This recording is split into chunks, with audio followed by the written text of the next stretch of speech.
ቀበና እንግዲህ 50 ዓመት ኑር ያለው ሰለቀበና ስናገር ማን ያርዳ የቀበረ ማን ያወራ የነበረ የሚባል አባባል አለ አይደል? እና ቀበና ድሮውን በዚህ ሰው መሄድም አይቻልም ነበር። ሽታው እዚህ ጠረኑ አያስከድም። እዛ ላይ ደግሞ በዚህ ወንዙ የሚቀመጡ ሰዎች ነበሩ። በዚህ ሰው አያስከዱም። ማታና ሌሊት 11 ሰዓት ሰው አይሄድም። በዚህ ማታ 12 ሰዓት ሆነ ሰው መሄድ አይችልም። ማዘራት መቾች አሉ። እንግዲህ ለ48 ዓመት በእድሜ ልክ ነው የማውቀው። ያው እዚሁ ነው ያደግኩት። የቀበና ትውስታ በጣም ብዙ ነው። አንደኛ ጢሻ ነው፣ ዙሪያው ጫካ ነው።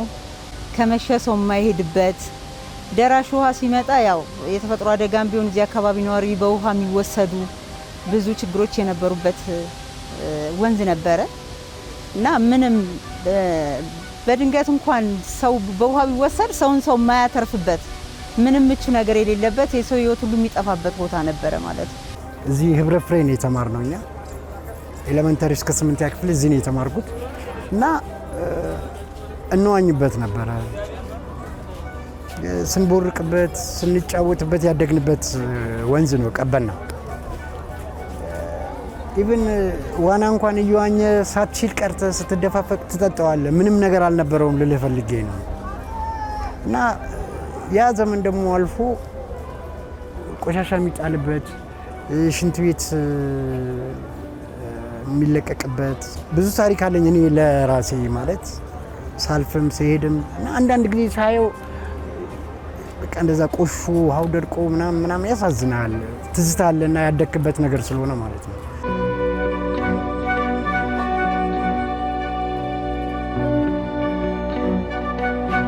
ያው በዚህ መንገድ ማታ መሄድ አይቻልም። እንትን ነው ጨለማ ነው፣ መብራት የለም። በዛ ላይ ውስጥ የሚቀመጡ አሉ ማዘራት የሚመቱ ጧትም 11 ሰዓት ምናምን መሄድ አይቻልም። ታልነጋ ብዙ ችግር ነበር። አፋችንን አፍነን ነበር በዚህ የምንሄደው። ሽቶ አያስገድም ነበር። በዚህ አካባቢ ያሉ ነዋሪዎች በተለይ ወንዝ ዳርቻው አካባቢ ይኖሩ የነበሩት አንደኛ መኪና ይገባ፣ የመጸዳጃ ቤት ማስመጠጫ መኪና ይገባ፣ ከወንዝ ጋር የተገናኘ ነው። ከብት ያረባሉ። የከብቶች ዳሪ አብሮ ይለቀቃል።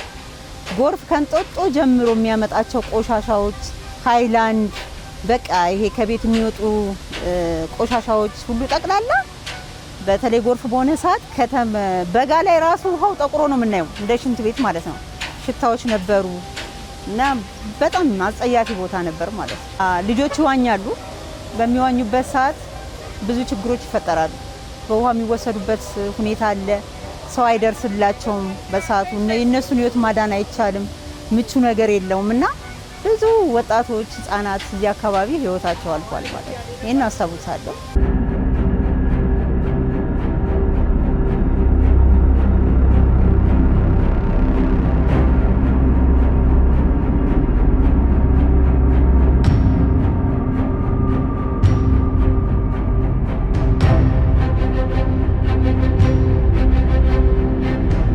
አሁን መጀመሪያ ይሄን ሳይ በጣም አይሙሬ በጣም ነው የተደሰተው። እኔ አላመንኩም። እኔ እንደዚህ ሆናም ብዬ እንትን የለኝም ነበር። አሁን እንትን እያለ እየጸዳ ምን እያለ ሳይ በጣም አይሙሬ አሁን ረክቷል። ደስተኛ ሆኛለሁ ማለት ነው። አላመንኩም ነበር። አሁን ሳይው ነው እንደዚህ ደስታ ይመጣልኝ እንጂ እኔ ቀበና ጭራሽ በይት ተደርጎ እንዴት ተብሎ ያ ሁሉ ኮተት ያ ሁሉ ጉዳጉድ ያለ ያ ሁሉ ጸርቶ ይሄ ይመጣን ብለን ማንም ያሰበ ሰው የለም። አሁን ግን በጣም የሚያምር ሆኖ ተውበን በጣም የሚያምር ነው። እናመሰግናለን። እግዚአብሔር ይስጣቸው እያልን የሰሩልንን ያቆይልን እንላለን ነው። ቀበና እንደዚህ ሆኖ ሳይሆን መቼም ቃላት ነው የሚያጥረኝ። ካለው ነባሪያ ሁኔታ ስንነሳ የነበረው የስጋት ኑሮ በተለይ ክረምት ሲመጣ ህዝቡ ምን ያህል ጭንቀት ውስጥ እንዳለ ነዋሪው ምን ያህል ያው መንግስት ቀድሞ ለአደጋ ተጋላጮችን ቦታ እያሰፈራቸው ክረምት እስኪወጣ ድረስ አንዳንድ ተቋም ላይ ያርፉ ነበረ። ሁለተኛ እነሱ ከዚህ ቦታ ተነስተው ምቹ ሁኔታ መኖራቸው አንድ ሌላ ህይወት ምዕራፍ መጀመራቸው ያስደስተናል። ሁለተኛ ደግሞ ይሄ ተሰርቶ በዚህ ሁኔታ ስናየው የኛ ህይወት ሁሉ የለመለመ እንደገና የተፈጠረን ነው የመሰለን። ምክንያቱም አንደኛ ንጹህ አየር ነው ያለው፣ ቆሻሻ የምናየው ነገር የለም፣ ምቹ ሁኔታ ነው ያለው።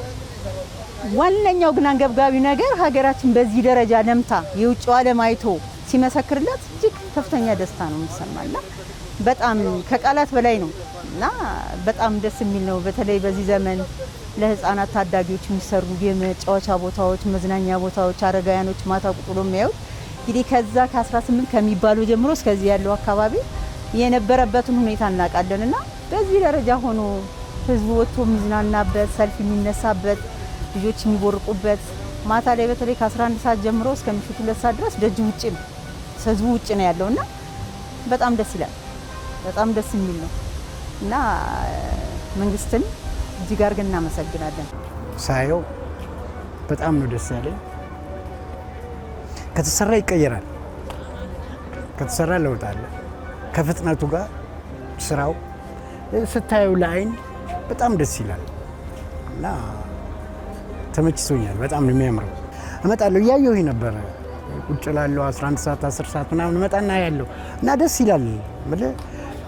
ይሄን አይቶ ማለት አለመደሰት ወይም ደግሞ አለመርካት ይሄ ሌላ ነገር ነው። የምታየውን ነገር ማመን አለበት። እኔ በይዘው በጣም ነው ደስተኛ የሆንኩት። አሁን ደግሞ ለቀጣዩ ትውልድ ደግሞ ለልጆች ደግሞ ጥሩ ነገር ሆነላቸው ማለት ነው። የበለጠ ቀኑ ሌሊቱም አንድ ሆኗል ማለት ነው። ስለዚህ ሰው ከመሸ እንኳን 11 ሰዓት ካለፈ ማለፍ የማይችል ማህበረሰብ ዛሬ እስከ ምሽቱ 2 ሰዓት ድረስ የምናየው ጉዳይ ነው። ማታም ብትሄድ ስጋት የሌለበት ነው። በጣም እጅግ ደስ የሚል ሁኔታ ነው። በተለይ አካባቢው የዲፕሎማሲ ቦታ ነው፣ ኤምባሲዎች ይበዛሉ። ፈረንጆች ሁሉ ሳይቀሩ ይዝናሉ። ከዚህ ጀርመን አለ፣ ጣሊያን አለ፣ ራሽያኖች አሉ፣ በዚህ ጋር ኬንያዎች አሉ ይመጣሉ እዚህና ይሄ ራሱ በቃ በዚህ ደረጃ መሆኑ አሁን ያሉ ጀነሬሽኖች እድለኞች ናቸው። በጣም እድለኞች አይምሮዬ፣ አካላዊ፣ ስነልቦናቸው የተጠበቀ እድገታቸው የተጠበቀ ትውልድ ነው ያለው። ነገ ለሀገር የሚጠቅሙ ተስፋ ያላቸው ህጻናት እንዳሉ ነው የምገነዘበው። ምክንያቱም ይዝናናሉ፣ ይጫወታሉ፣ እንደፈለጋቸው ይቦርቃሉ ማለት ከተማዋ ጠቅላላ በተለይ ለህፃናት ምቹ ሁኔታዎች ተፈጥረዋል ማለት ነው። ስለዚህ እርቀን አንሄድም ማለት ነው። መጀመሪያ እንደተመረቀ ጊዜ እንግዲህ ወዳጅነት ፓርክ ነበረ ልጆች ይዘን በቃ በጉጉት የምንሄደው። ከዛ ሲቀጥል ጦር ኃይሎች አካባቢ ነበር፣ ግን አሁን ደጃችን ላይ ሆኗል ማለት ነው። እዚህም ያሉ ህፃናት ሁሉም ይዝናናሉ። ድሮ ምናልባት አቅም ያለው ነው ልጁን አውጥቶ የሚያዝናናው። አሁን ግን ከትንሽ ጀምሮ ከህፃን ጀምሮ ከሚታዘለው ጀምሮ መጥቶ ይዝናናል። በጣም ነው ደስ የሚለው እና ለህፃናት ምቹ ሁኔታ ተፈጥሯል። ተስፋ አላቸው። ነገ እነሱ ደግሞ ያስቀጥላሉ ብዬ አስባለሁ።